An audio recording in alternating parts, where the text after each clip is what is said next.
Do you know when I was in fucking high school, there was these two kids, right? These two rich kids. One of them got a fucking Pontiac Trans Am, like a brand new one, the F-body, you know, the one that everybody fucking loved in the 80s, the Knight Rider version. He got the fucking Trans Am. This kid was like a 16, 17-year-old kid. He had a brand new, like 85, 86 Trans Am. So the other rich kid's parents, they're like competing, bought this other kid a fucking 1985 or 1986 IROC Z. I mean, they were pulling up to the school. Their car was worth twice what their teacher's car was worth. I remember there was this teacher, foreign language teacher, and he had this giant boat from the early 70s, and the door lock was, like the door wouldn't close. And to this day, there's no excuse for this guy not just getting the fucking door fixed. He fucking tied like a 1/4-inch rope around like the handle of the door and then like 15 times around his headrest. And he'd have to get out the fucking passenger's side. And one of the great things about getting old is you stop giving a fuck about what people think about you. But for the most part, that's a great thing. But in that instance, that was not a good thing. That was not a good thing for people to see, because being a teacher is a tremendous profession. But you can't show up in a piss yellow fucking boat that you got the fucking door tied to the headrest. I mean, as much as you love something, you want to be able to support a fucking family. I always thought, looking back years later, that there might have been a half dozen people that were considering being a teacher, myself one of them. And once you saw that, you're like, yeah, you know what? I don't think I want to do that.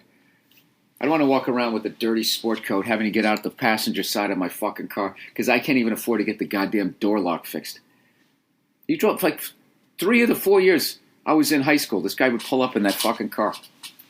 So anyways, these two kids got these cars, and so of course they're driving around like maniacs. Of course everybody's drinking and driving. This was the 80s. This was like, this was some sort of, I don't know. It was an activity that was done.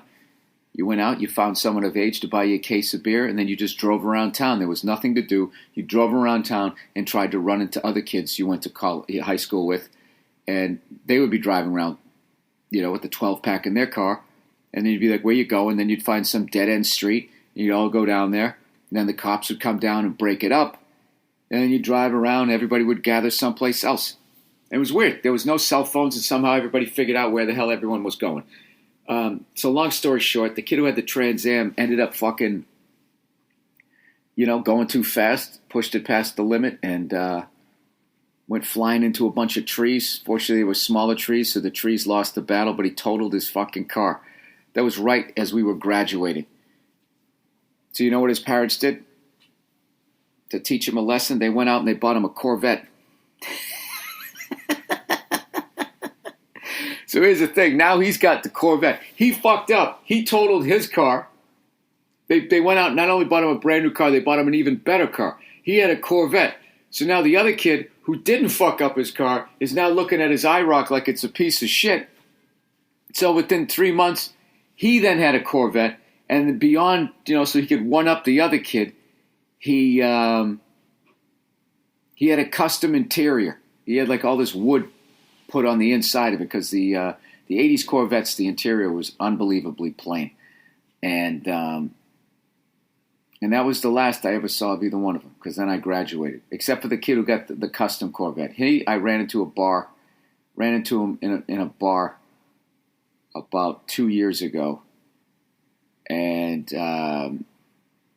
he was hammered and proceeded to say some of the most racist shit I've ever heard in my life. And I just sort of slowly backed away like, all right, buddy, see you in another 30 years.